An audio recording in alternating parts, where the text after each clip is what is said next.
Vou te contar também os detalhes da vitória do Flamengo contra o Santos, 3-1 de virada, Maraca cheio. Terceiro gol foi do Paquetá, que ainda tá sonhando uma vaguinha na Copa.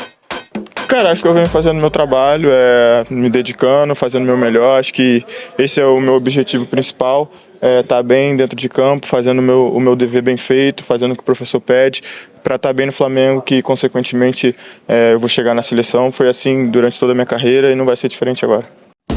Gente boa, o Flamengo se recuperou daquele sacode que levou do Bragantino, venceu o Santos de virada no Maracanã, agora está em quarto lugar na tabela do Brasileirão.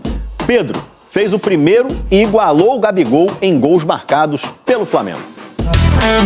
49, 19, 48, 31, 28, 22, 16. Números aleatórios de uma contagem regressiva para a Copa do Mundo, onde falta o camisa 10.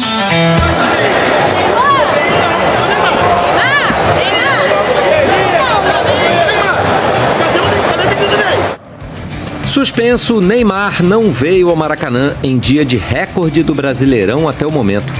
68.625 torcedores, que viram entre os convocáveis de Carlo Ancelotti apenas Léo Pereira iniciar a partida. Do lado rubro-negro, Danilo e Lucas Paquetá no banco e Alexandro ainda machucado.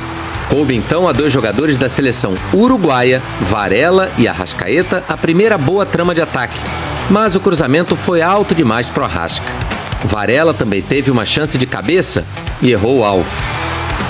Carrascal preferiu chutar, em vez de dar o passe, e mandou por cima. Enquanto o Santos apostava nos contra-ataques, mas não levava tanto perigo. Rolaram até algumas vaias quando Anderson Daronco encerrou os primeiros 45 minutos. Tudo que não aconteceu no primeiro tempo, o público viu em pouco mais de 20 minutos depois do intervalo. Gols marcados, gol anulado, virada no placar e reencontros, sempre marcados de muita expectativa. Para começar, finalmente o Santos encaixou o contra-ataque que tanto queria. Uma boa rebatida na defesa e Lautaro Dias ganhou de Léo Ortiz na corrida, limpou a jogada e tirou de Rossi.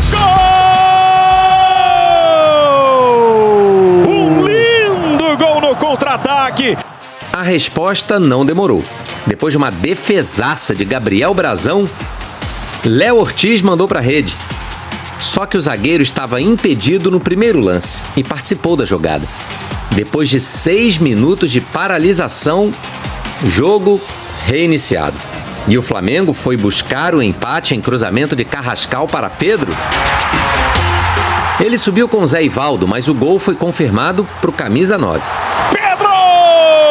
O artilheiro pro Flamengo! Bem ali de pertinho, de trás do gol, Gabigol viu a marca dele de 161 gols pelo Flamengo ser igualada. E de quebra, Pedro se tornou o maior artilheiro rubro-negro no século XXI. Hoje, graças a Deus, eu pude chegar na artilharia do século XXI. É claro, as coisas sempre aconteceram naturalmente, de forma bem natural na minha vida. E nunca fiquei ansioso por conta disso, mas focado em cada jogo, em dar o meu melhor, em fazer gol a cada dia.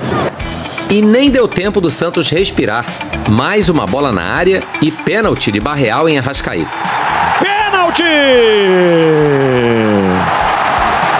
Jorginho bateu daquele jeito que tanto fez falta para a seleção italiana na repescagem para a Copa. Jorginho vira, batendo pênalti, colocando o Flamengo em vantagem. E assim as entradas de Gabigol e William Arão, ex-Flamengo em campo, quase passaram despercebidas. Porque o rubro-negro ainda teve 2 bolas na trave, ainda que erradamente o lance com Bruno Henrique tenha sido paralisado por impedimento que não aconteceu, e o chute de Plata tenha sido já com resultado definido. Pouco antes, o mesmo Plata havia iniciado a jogada, que terminou com um lindo gol de Lucas Paquetá, para esquecer a derrota do meio de semana e reconquistar a confiança da arquibancada. Uma vergonha de perder daquele jeito, mas hoje a gente tem que falar da vitória. Vencemos em casa, diante da nossa torcida. Foi uma atitude magnífica. Além da vitória, foi uma atitude magnífica.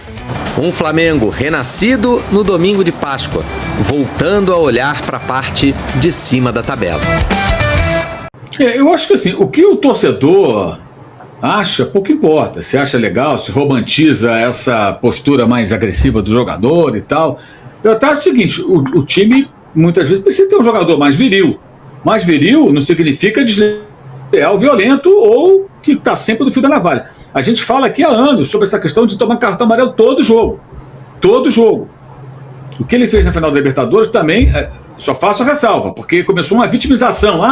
Se ele expulsasse, se expulsasse também o Rafael Veiga. Sim. Porque também foi uma entrada solada na canela do Carrascal. Se ele fosse rigoroso, o árbitro expulsaria ele aos 13 e o outro aos 30. Isso. E aí o jogo seria um outro jogo. Então, assim, vamos falar os dois fizeram para merecer o cartão vermelho. Né? E no caso do Pulgar, acho que tem um agravante, porque não foi nem a disputa de bola. A bola não estava em jogo. Quer dizer, um negócio totalmente insano. Porra.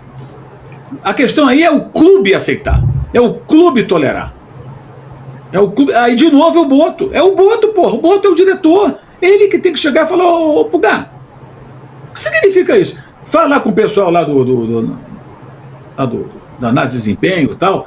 Por favor, filtra para mim todos os cartões do Pulgar, as faltas violentas dele. Eu quero um pupurri. Pega um vídeo, leva na sala, vamos ver aqui. Olha só. Esse. Tudo desnecessário. Jogadas que você não precisava chegar dessa maneira. Amarela. Aqui você ficou fora de tal jogo. Aqui você ficou fora de tal jogo. Aqui você não enfrentou tal time. Aqui. Olha só o prejuízo que você causa com várias situações. O que acontece? Você já é um jogador já com mais de 30 anos, você talvez não vai mudar. Não dá para maneirar um pouco, não? Então negocia o cara, meu irmão. Na última janela. Já não quis renovar baixando multa e tudo, renegocia. Vai embora, porra. Contrata outro. Qual o problema? Negocia. O que ele fez ontem é inaceitável, cara. É inaceitável. Não dá pra entender. O do Carrascal não foi gravíssimo? Foi. Também largou o cotovelo na cara do bidon. Porra. Deixou o Flamengo com um jogador a menos. Um jogo que valia ali uma taça. E ontem um jogo de 3 pontos. O Flamengo precisava vencer. O Palmeiras jogava em casa. E venceu, como se imaginava. Abriu 8 pontos, que podem ser 5 se o Flamengo vencer o jogo atrasado. Se o Flamengo vencesse o jogo de ontem, a diferença ficaria, na verdade, em 5 e poderia cair para 2. É diferente. A referência tem que ser o ponteiro do campeonato. E o Flamengo agora fica obrigado a ganhar do Santos e do Fluminense, que é o jogo do outro sábado. Vai ter que ganhar. Do Fluminense que está bem. E o Fluminense como mandante, né? E curiosamente do Maracanã também ele só não ganha quando não é mandante, né? Contra o Vasco. Então, isso tudo passa pelo quê? Por uma certa condescendência do departamento de futebol. Porque o cara useira e vezeira e fazer esse tipo de coisa. O que ele fez ontem é inaceitável. É um caso muito grave. Ele decretou a derrota, que estava já encomendada, mas era todo o segundo tempo pela frente. O técnico, inclusive, sem querer aqui tirar a responsabilidade dele, que evidentemente ele tem em tudo que aconteceu, ele é o treinador, trabalhou 10 dias e o que apresentou foi muito ruim, mas o que ele pensou no vestiário, o que ele falou para os jogadores, o que ele bolou ali para o segundo tempo, foi tudo para o espaço. Fez até alteração no intervalo, né? Foi tudo para o espaço. Você perdeu um jogador, acabou, cara. 2-0. Aí o time ficou mais entregue ainda. E aí as situações foram acontecendo. E o que foi o seu Cebolinha naquele gol anulado? Que a bola bateu no braço. O que foi aquele chute marcado com a defesa toda aberta, de chute de qualquer maneira, que vai embora no final do ano? Negocia agora no meio, cara. A janela tá chegando, negocia. Sério. Quer ir embora? Vai. O empresário Cebolinha, arruma um clube aí, então negocia, pega um cara igual, libera, vai embora. Negocia, paga alguma coisa, vai embora. Antecipa a saída, troca por alguém. Entendeu? Eu não sou favorável à barca, nem acho que tem que mandar 16 embora, mas assim, jogador que está insatisfeito, jogador que está causando problema, cara, você tem que dar alguns recados. Aqui ninguém vai ter lugar cativo. Não é porque ganhou ano passado, acabou, cara. Que história é essa de acomodação? É isso. Tem que ter decisões duras. Negocia. Olha que absurdo. O jogador chega ali, não, porque meu último ano aqui e tal. Que papo é esse, meu irmão? Porra. Aí ontem faz aquilo. Há quanto tempo o Cebolinha não faz um gol importante? Há quanto tempo que ele não dá uma assistência? Seu Samuel Lino também ficou 10 dias parado, outro dia estava na seleção, não fez nada ontem. 25 milhões a etiquetinha no pescoço, o que é aquilo ali? Cara, não vai numa jogada no mano a mano, não ganha uma jogada, não cria uma situação, nada aconteceu ontem. Não é só o Luiz Araújo, não, Samuel Lino. O Samuel Lino é tão discreto que a gente até esquece de criticar. Custou 24, 25 milhões de euros, gente. O que é isso? Está abatido, já sentiu. O cara veio do Atlético de Madrid, porra. Já está aqui há um tempo. Já teve boas partidas. É um bom jogador. Mas o que é isso? Hein? O ambiente é muito propício a esse tipo de comportamento. E a culpa aí é de quem chefia. Porque agora o Flamengo não tem mais um cara com energia, autoridade e respeitado.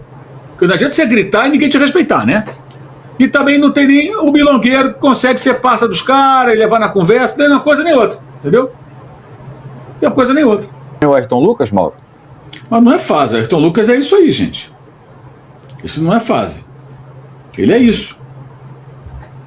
Ele nunca foi um titular absoluto, ele até foi importante quando entrou naquele jogo contra o Atlético na final da Libertadores 2022, já tem mais de 3 anos e meio. Quando o Felipe machuca, né? Exatamente, mas o titular era o Felipe Luiz, depois passou a ser o Alexandre, ele sempre foi o reserva. Ele nunca se apresentou como um titular. Por que o Flamengo foi buscar o Alexandre? Quando ele se machuca e tudo, também pensando num cara que pudesse assumir a condição. O Felipe para. Eu acho que é um erro de planejamento, mais um do seu José Boto. O Vinha machuca, né? Porque talvez o Vinha fosse o titular se não tivesse a lesão. O Flamengo vai atrás do Alexandre, né? Sim, mas aí é outra gestão. Estou falando agora nessa gestão. O erro do José Boto. Erro de avaliação. Mas se ele contrata o Royal por 9 milhões, ele deve achar que o Ayrton Lucas é o bastante, não é isso? Faz sentido, né?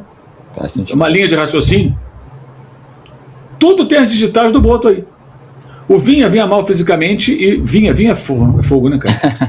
Mas o Vinha não estava bem fisicamente, tecnicamente, não está jogando regularmente no River, tem ficado na reserva. A lesão dele foi muito grave, né? Isso certamente pode estar impactando. Então, se o Vinha não tinha condições de entregar o que se esperava, que buscasse outro jogador. Da base não tem ninguém, esquece. Aliás, a base do Flamengo, o jogo do Flamengo meio de semana, o Flamengo jogou contra... Eu comentei o jogo lá no UOL. Flamengo e Criciúma, em Criciúma. 2-0 Criciúma no primeiro tempo.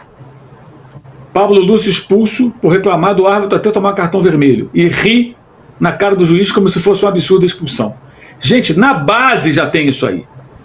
E esse garoto... na Libertadores Sub-20 entrava em campo para ficar dando firula. Ele fez um golaço depois lá. Segundo o jornalista Antônio Carlos, o Flamengo avalia fazer um alto investimento para tentar a contratação do atacante Luiz Henrique, que atualmente defende o Zenit. O jogador tem se destacado no futebol russo com atuações consistentes e ainda ganhou mais visibilidade após recentes convocações para a seleção brasileira, o que elevou seu valor de mercado. A equipe russa já teria estipulado um valor próximo de 40 milhões de euros para negociar o atleta, tornando a operação financeiramente desafiadora. Ainda assim, a diretoria rubro-negra considera que o investimento pode valer a pena, levando em conta a qualidade técnica do atacante e o impacto que ele poderia trazer ao setor ofensivo do time. O técnico Léo Jardim é um dos grandes entusiastas da possível contratação. Na visão dele, Luiz Henrique reúne características importantes, como protagonismo em jogos decisivos, participação ativa nas jogadas e eficiência nas finalizações. A comissão técnica procura pontas mais incisivos, que atuem de forma vertical, ataquem espaços e tenham facilidade para balançar as redes, atributos que o jogador demonstra com frequência. Caso haja avanço nas tratativas, o Flamengo pretende oferecer um contrato de 4 anos, destacando um projeto esportivo estruturado e de longo prazo.